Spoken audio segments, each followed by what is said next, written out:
The wattage number printed on that folding solar panel is a lie.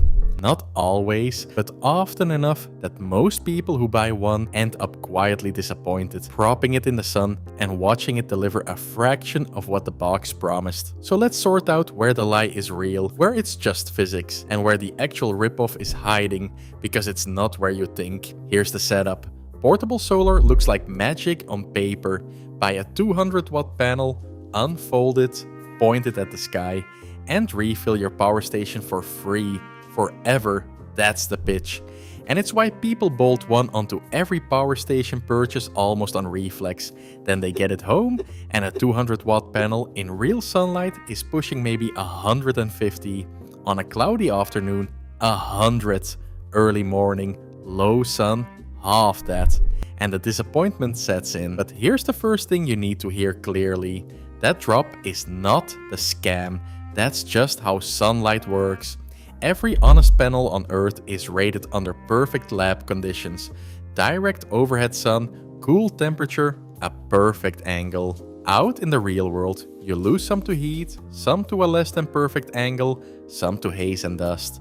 Expect somewhere around 70 to 85% of the rated number in good sun if you've aimed it well, and less when conditions slip. A good Renogy or Bluety 200 watt panel pulling 150 to 170 watts isn't cheating you. It's doing exactly what physics allows. The best panels really do hit close to their rating when the sun cooperates and you bother to angle them. So no, solar itself isn't the con. Now here's where the actual con lives. Two places. The first is the no-name bargain panel. You've seen it, a 200 watt panel that weighs 4 pounds and costs $60. That rating is simply fake. These use cheap, obsolete cell types and overstate their output by 30 to 50%, so your 200 watt panel was never going to do more than 100 even in flawless sun. Worse, a lot of them ship with the wrong connectors, or only a USB port, which means they can't even properly charge a power station. They're a phone charger cosplaying as a solar array. That's the scam, not the derating. The fake number on a junk panel from a brand you've never heard of. If a panel's price per watt looks too good to be true, it's lying about the watts. The second con is quieter, and it comes from the brands you have heard of. Proprietary lock-in.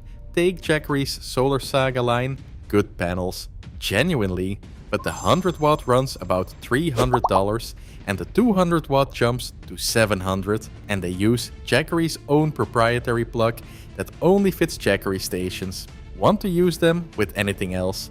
Now you're buying adapters.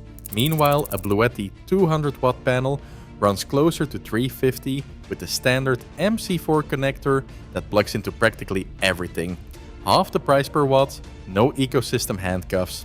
You're often paying a premium not for better sunlight, but for a connector shape to trap you. So how do you actually buy one without getting burned? Ignore the headline wattage and check 3 things. Real cell type. You want modern monocrystalline, not mystery cells.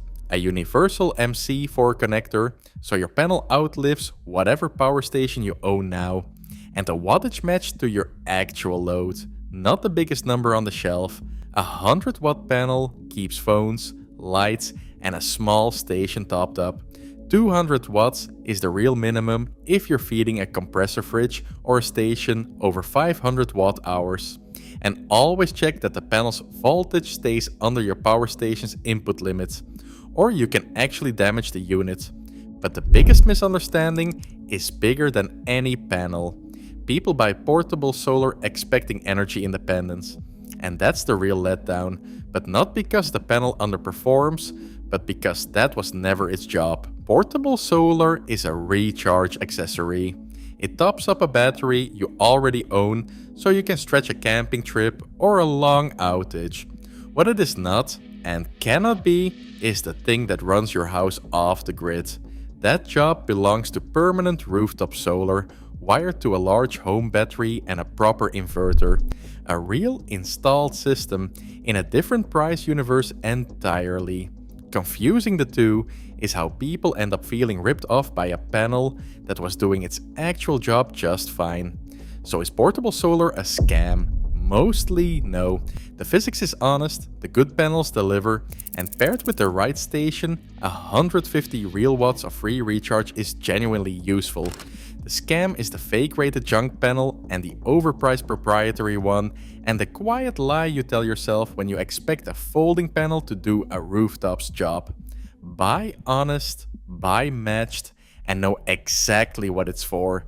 Then it's not a scam at all, it's just a tool.